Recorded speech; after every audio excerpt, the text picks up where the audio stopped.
बूढ़ी औरत उस पहाड़ी को चेक करने के लिए वहाँ पर चली जाती है जहाँ पर उसे सोना दिखता है। उसे लगता है कि इस पूरी पहाड़ी में सोना है। वो जल्दी से इस सोने को चेक कराने के लिए एक पुलिस स्टेशन में कॉल करती है, जहाँ कॉल करने पर एक पुलिस वाला जिसका नाम डोंगजिन होता है, वो उस पहाड़ को चेक करने के लिए उस बूढ़ी औरत के पास आता है, जो उसको आकर ये बताता है कि तुम पागल बन गई हो, ये तो बस सल्फर है जो सोने की तरह चमक रहा है, ये कोई सोना वोना नहीं है, चुपचाप अपने घर चली जाओ, वैसे भी मौसम खराब होने वाला है। पुलिस वाले की वो सारी बातें सुनकर वो बूढ़ी औरत सच में चुपचाप अपने घर चली जाती है। लेकिन उस बूढ़ी औरत के जाते ही वो पुलिस वाला अपने भाई को कॉल करके कहता है कि मेरे पास तुम्हारे लिए कुछ काम है, हम जल्द ही अमीर होने वाले हैं, बस तुम कुछ लड़कों को लेकर यहाँ पर आ जाओ, शायद मुझे सोना मिल गया है। वहीं दूसरी ओर हमें एक घर में एक ओल्ड हंटर को दिखाया जाता है जिसका नाम मून सी यंग होता है, जो इस वक्त नींद में एक डरावना सपना देख रहा होता है। और तभी वहाँ पर उसकी बेटी गुस्से में आ जाती है, जिसकी वजह से उसकी नींद खुल जाती है। मून की बेटी उसे कहती है कि अब तो ये सब बंद कर दीजिए। असल में मून एक माइन वर्कर था, पर कुछ साल पहले माइन के अंदर काम करते वक्त उसके किसी अपने की जान चली गई थी, जिसके सदमे में वो आज तक जी रहा है। जिसके बाद हम देखते हैं कि उसकी बेटी उसे कार में बैठाकर एक जगह ले जा रही होती है। वो कार में अपने डैड को कुछ पिक्चर्स दिखाती है और बोलती है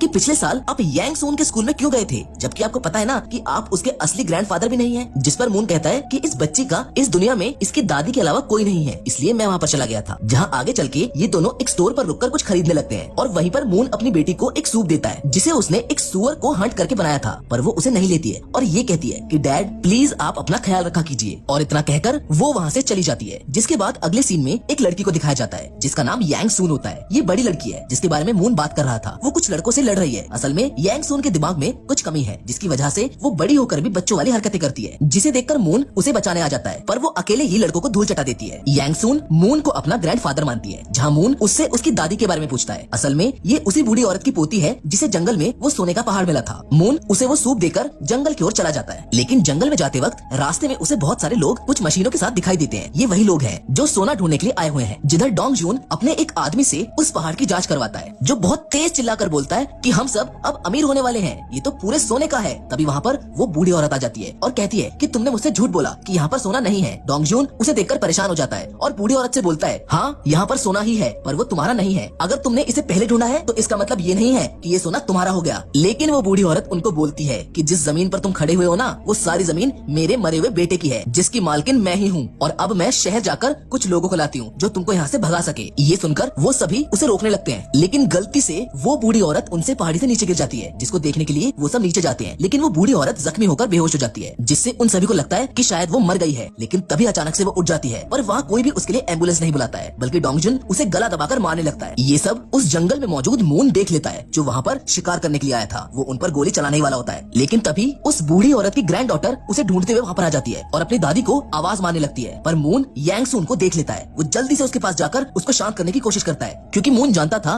कि अगर उन सब ने इन्हें देख लिया तो वो लोग इन्हें भी नहीं छोड़ेंगे। लेकिन इससे पहले वो यांग सून तक पहुंच पाता, वो लोग इन दोनों को देख लेते हैं, जहाँ पर वो सब मून को पकड़कर मारने लगते हैं। और इसी हाथापाई के बीच में यांग सून गलती से चश्मे वाले आदमी को गोली मार देती है, और ये वही आदमी होता है जो गलती से यांग सून की दादी को पहाड़ से नीचे गिरा देता है। और इसी मौके का फायदा उठाकर मून यांग सून को वहाँ से लेकर भाग जाता है। अब भागते भागते मून यांग सून को एक लेटर लिख कर देता है और उसे पुलिस चीफ के पास जाने के लिए कहता है। वो बोलता है कि ये लोग तुम्हारा ध्यान रखेंगे, तुम यहाँ से निकल जाओ, जबकि खुद वो उन सभी लोगों का ध्यान अपनी तरफ खींच लेता है ताकि यांग सून वहाँ से आसानी से भाग सके। और होता भी ऐसा ही है। वो लोग मून को पकड़ने के लिए जंगल में भागते हैं, पर वो नहीं जानते थे कि मून एक शिकारी है जिसे इस जंगल के चप्पे चप्पे के बारे में पता था। जहाँ डोंगजुन बोलता है कि हमें इसे और इस लड़की को मारना होगा, वरना हम सब फंस जाएंगे। मून उन सब की सारी बातें एक झाड़ी के पीछे छुपकर सुन रहा होता है, पर डोंगजुन मून को देख लेता है। डोंगजुन मून के सर पर मारकर उसे बेहोश कर देता है और अपने एक आदमी से उसे मारने को कहता है कि तुम इसे मारकर आ जाना, जबकि वो खुद उस सोने वाले पहाड़ के पास, जहाँ उसने उस बूढ़ी औरत को भी रख रखा था, वहाँ पर आ जाता है और अपने सभी साथियों को लेकर उस लड़की को ढूंढने के लिए निकल जाता है, जहाँ उसका आदमी मून को मारने वाला होता है। पर मून उसे कुछ कहता है, जिसे सुनने के लिए जैसे ही वो नीचे झुकता है, मून उसके सर पर पत्थर से वार करके वहाँ से भाग जाता है। अब डोंगजुन का जुड़वा भाई भी वहाँ पर एक शॉटगन को लेकर पहुँच चुका है, जहाँ वो सब मिलकर उस बूढ़ी औरत की पोती को ढूंढने लगते हैं। और कुछ देर बाद कुछ आदमियों को यांग सून मिल भी जाती है, जिसे देखकर वो सब उसे पकड़ने की कोशिश करते हैं और उस पर गोलियां चलाते हैं। और गोलियों की आवाज सुनकर मून उनकी तरफ भागने लगता है, लेकिन इससे पहले मून यांग सून को बचा पाता, उन्हीं में से दो शिकारी यांग सून को गोली मार देते हैं और वो जमीन पर गिर जाती है। शिकारियों को लगता है कि वो मर गई, पर वो अचानक से उठ जाती है, जिसे देखकर वो दोनों शिकारी डर जाते हैं। वो फिर से उसे गोली मारने वाले होते हैं कि तभी वहाँ पर मून आकर उनमें से एक आदमी को गोली मारकर उसे मार देता है, पर दूसरा आदमी वहाँ से भाग जाता है। मून यांग सून को लेकर एक सेफ जगह पर चला जाता है, पर गलती से यांग सून का नेकलेस लड़ाई में वहीं पर गिर जाता है, जो उसके डैड की आखिरी निशानी था। मून कहता है कि तुम यहीं पर मेरा इंतजार करना और तुम चिंता मत करो, मैं तुम्हारा नेकलेस ले आऊंगा। वहीं दूसरी ओर हमें पुलिस स्टेशन में चीफ सन को दिखाया जाता है, जिसके जिसके पास मून यांगसुन को जाने के लिए कह रहा था। असल में वो मून का अच्छा दोस्त है। पर तभी वहाँ पर एक पुलिस वाला आ जाता है और चीफ सन को बताता है कि हमें जंगल के पास टाउन से शिकायतें आ रही हैं कि उन्हें जंगल में गोली चलने की आवाज सुनाई दी थी, और तो और हमें उस एरिया में बहुत सारी गाड़ियां भी खड़ी मिली हैं। जिस बात को सुनकर चीफ सन कहता है कि उन सभी कारों को उठा लो और जंगल में मौजूद सभी शिकारियों को पकड़कर यहाँ ले आओ। जहाँ दूसरी ओर डोंगजून और उसके सभी आदमी एक जगह इकट्ठा होकर मून को मारने का प्लान बनाते हैं। वो जानते थे कि ये कोई मामूली बूढ़ा आदमी नहीं है, वो एक पक्का शिकारी है और अब तो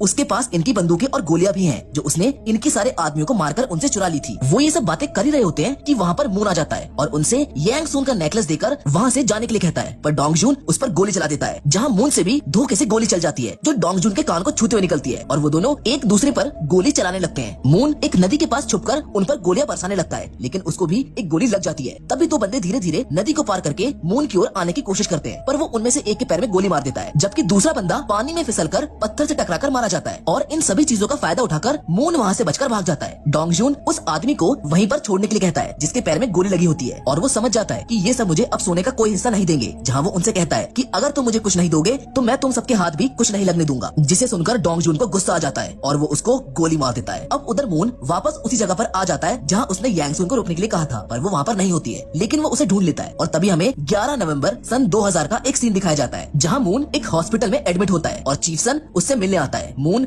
एक सदमे में है क्योंकि माइन में उसकी जान बचाने के लिए एक माइनर ने अपनी जान दे दी थी, जिसकी वजह से आज वो हॉस्पिटल में जिंदा है। तभी वो चीफ सन के पैरों को पकड़ लेता है और उससे कहता है कि मुझे मार दो, मुझे अब नहीं जीना है। जिसके बाद अब एक बार फिर से हमें प्रेजेंट टाइम में मून को दिखाया जाता है जो यांगसुन को लेकर पहाड़ों से नीचे की ओर जाने लगता है ताकि वो लोग उन्हें ढूंढ ना पाए। पर वो सभी काफी चालाक हैं। वो लोग उनके पैरों का पीछा करते हुए उन तक पहुंच जाते हैं जहां धीरे धीरे अब रात भी होने लगी है। वो सभी लोग टॉर्च लेकर उसे ढूंढने लगते हैं। मून अभी भी भाग रहा होता है, पर यांगसुन रुक जाती है और कहती है कि हमें यहाँ से आगे नहीं जाना चाहिए, मुझे यहाँ पर कुछ गड़बड़ लग रही है। वो लोग आपस में बात ही कर रहे होते हैं कि तभी डोंगजून के आदमी मून पर टॉर्च की लाइट मारकर गोलियां बरसाने लगते हैं। गोलियों की आवाज से यांगसुन डर जाती है। उधर मून भी उन पर गोलियां चलाने लगता है। यांगसुन भी मून की मदद करने के लिए उनके एक आदमी पर हमला करने के लिए भागती है, लेकिन वो आदमी उसके सर पर बंदूक मारकर उसको घायल कर देता है, जिसको देखकर मून गुस्से से पागल हो जाता है और वो उस पर चाकू से हमला कर उसका चेहरा काट देता है, जबकि उसके दूसरे साथी की गर्दन को अपने दांत से एक जंगली जानवर की तरह फाड़ डालता है, जिसे देखकर डोंगजून डर जाता है। उसका साथी मून को गोली मारने के लिए कहता है, पर वो उसे गोली मार ही नहीं पाता है और मून से कहता है कि मैंने बहुत समय पहले इस जंगल के बारे में एक कहानी सुनी थी कि यहाँ पर एक सफेद बालों वाला जानवर रहता है जिसकी वजह से यहाँ पर कोई नहीं आता है, और आज मुझे पता चल गया कि वो सफेद बालों वाले जानवर तुम हो। और तभी पीछे से यांगसुन आकर उस पर हमला कर देती है और मून को बंदूक देकर बेहोश हो जाती है। बंदूक हाथ में आते ही वो उन दोनों पर गोलियां चलाने लगता है, जिसे देखकर वो वहाँ से भाग जाते हैं। अब सिर्फ डोंगजून का एक ही आदमी जिंदा बचता है। मून यांगसुन को अपने पीठ पर उठाकर उसी माइन में लेकर आ जाता है जिसमें उसके साथ वो हादसा हुआ था, जिसे देखकर वो फिर से अपनी यादों में चला जाता है, जहाँ हम देखते हैं कि जिस आदमी ने मून की जान बचाने के लिए अपनी जान इस माइन में गवाई थी, उसने मून से मरते हुए एक वादा लिया था कि वो उसकी बेटी का ध्यान रखेगा।